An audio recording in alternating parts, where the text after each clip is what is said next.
আসসালামু আলাইকুম। আশা করি সবাই ভালো আছেন। ফিরে আসলাম আবার আপনাদের মাঝে নতুন একটা ভিডিও বা রেসিপি নিয়ে। তো কথা না বাড়িয়ে রেসিপিটা শুরু করা যাক। সহজ এবং ইজি এবং টেস্টি রেসিপি। আর এটা খুবই খানদানি রেসিপি বলতে পারেন বা খানদানি খাবারও বলতে পারেন। বড় মাছের মাথা দিয়ে মুড়িঘণ্ট। সো এটা অনেকেই আমরা পছন্দ করি। বাট ভালোভাবে রান্না হয়ে ওঠে না। সিস্টেমটা হয়তো অনেকের জানা হয় না বা অনেকের জানা আছে। প্রপার যে সিস্টেমটা সেটা হয়তো অনেকের জানা নাই বা করা হয় না সময়ের মানে ভয়ে। তো আমি আজকে আপনার সাথে সেই রেসিপিটাই শেয়ার করবো। খুবই সহজভাবে আপনারা করে ফেলতে পারবেন। আপনারা প্রথমে নর্মালত যখন মাছগুলা বাজার থেকে কিনে নিয়ে আসবেন তখনই বলে দেবেন, তারা ক্লিন করে দেবে। আর হচ্ছে আরেকটা কাজ হচ্ছে আহ, মাছটা যখন আপনারা ক্লিন করে নেবেন এর আগে উম, আমি এখানে যে কাজটা করছি, 1 চামচ হলুদের গুঁড়া আর 1 চামচ লবণ নিয়ে তারপর আমি এটা ভালোভাবে মেখে নিয়েছি। মেখে আমি মাছটাকে ভাজিতে দিয়ে তারপর আমি বাকি অন্য কাজটা করব। যেমন মুগ ডালটা আমি আলাদা, যেহেতু সময় লাগে না, মুগ ডাল আমি 2 মিনিট ভাজি করে নিয়েছি, রেখে আলাদা সাইডে রেখেছি। আর এদিক দিয়ে তেলটা গরমে দিয়ে দিয়েছি। তেলটা খুব ভালো গরম হয়ে গেছে আর মাছটা আমার ফ্রাই হয়ে যাচ্ছে।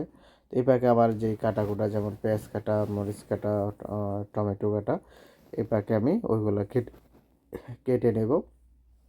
তো আমার মাছটাও ভাজি হয়ে যাবে আর অন্যান্য কাজ, যে কাজগুলো থাকবে সেটাও আমার হয়ে যাবে। সময় লাগার কথা শুধু ভাজি হতে যে সময় লাগবে, যদি মাছের মাথা ধরে বড় হয় বা অনেকগুলো হয় তখন সময় লাগবে। একটু দুটো তিনটে হলে এরকম এক পা দিয়ে দিলে 15 থেকে 20 মিনিটের মধ্যে আপনার ভাজি রেডি, এবং বাকি সময়টা আপনার আরও 15-20 মিনিট লাগাইলে আপনার রেসিপিটাই রেডি। তো অ্যাভারেজ 1 ঘন্টার মধ্যে আপনার পুরো রান্না রেডি, এরকম একটা আইটেম। সো এবং খেতেও খুবই টেস্টি। যদি এভাবে খেয়ে দেখেন আপনাদেরও খুব ভালো লাগবে। আর আমি মনে করি মুড়িঘণ্টটা অনেকেরই পছন্দ এবং অনেকে এটা খেতে খুব ভালো লাগে।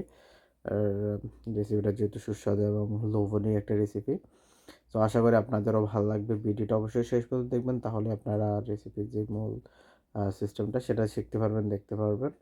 আর বাসায়ও খুব ইজিভাবে রান্নাটা করে ফেলতে পারবেন, কোনো সমস্যা নেই, ঝামেলা ছাড়া।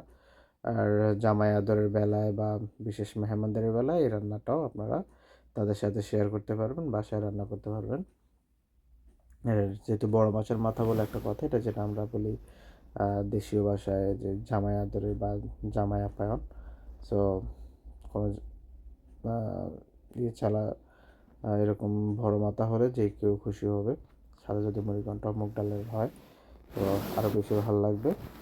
তো যাই হোক, আমার মোটামুটি ফ্রাইয়ের শেষ, প্রায় হয়ে আসছে। তো এটা হয়ে গেলে পরে আমি বাকি কাজটা করব। আর আপনারা অবশ্যই ভিডিওর সবসময় আমার চ্যানেলের সাথে বা পেজের সাথে থাকবেন, তাহলে এরকম আরও অনেক অনেক মজার রেসিপিগুলো আপনারা দেখতে পাবেন এবং শিখতে পারবেন। আর রান্না করতে পারবেন, খেতেও পারবেন, কারণ নিজে রান্না করতে পারলে খাওয়াটাও খুব সহজ হয়। যখন যেই জিনিসটা খেতে ইচ্ছা হয় সেই জিনিসটা আপনারা রান্না করে দিতে পারবেন বাসায়, কাউকে না বলে, না কিছু করে কারো কাছে। সো নিজেই যখন পারবেন তখন আপনার ঝামেলা হবে না। আমার মাছের রান্না যেহেতু শেষ, আমি বড় কড়াই লাগবে, সেই কড়াইটা আগেই গরমে দিয়ে দিয়েছি। গরমে দিয়ে তারপরে আমি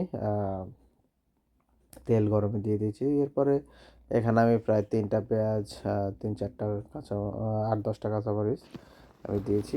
দিয়ে তারপর আমি পেঁয়াজটা ভালোভাবে কষিয়ে নিই, চারিদিক দিয়ে আমার মাছটাও ভাজি হচ্ছে সেজন্য। তো যাই হোক, আমার পেঁয়াজ হয়ে গেছে। তারপর আমি এখন টমেটো দিয়ে দিচ্ছি। টমেটোটা দিয়ে তারপরে আমি টমেটোটা সিদ্ধ হওয়া পর্যন্ত ওয়েট করবো আমি। এর ফাঁকে যেহেতু আমার পেছনে আরও কাজ আছে সেগুলো আমি করে নিচ্ছি। আর টমেটোটা নেড়ে ছেড়ে দিচ্ছি, তাহলে আবার একটু অল্প বেশি সময় লাগবে না টমেটোটা সিদ্ধ হতে।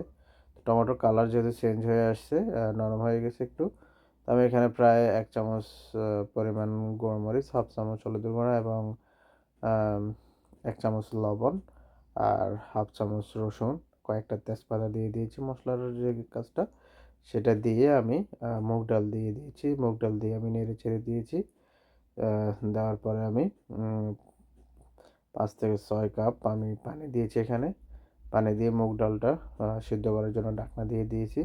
তো মোটামুটি মুগ ডালটা সিদ্ধ হয়ে গেছে। সিদ্ধ হওয়ার পরে আমি মাছটা দিয়ে দিচ্ছি। অনেকগুলো মাছের মাথা যেহেতু, জায়গা হচ্ছে না, সেজন্য আমি এদিক সেদিক করে দিচ্ছি। যাই হোক, এরপর আমি এবার আরও ৫ মিনিট ওয়েট করে তারপর আমি মাছের এপিঠ ওপিঠ করে দেবো। তাহলে মাছের ২ পাশেই গ্রেভির বা মুগ ডালের যে টেস্ট বা স্মেলটা সেটা আসবে। আর ২-৫টা মাছের সাথে বা গ্রেভির সাথে মিক্সড হবে। সেজন্য তো আমার আরও ৫ মিনিট ওয়েট করার পরে দিয়ে আমার রান্না শেষ। যেহেতু এপিঠ ওপিঠ করে দিয়েছি, তো আর কিছু না, এখন আগুনটা কমিয়ে আমি এখানে ধনিয়া গুঁড়া দিয়ে দিচ্ছি।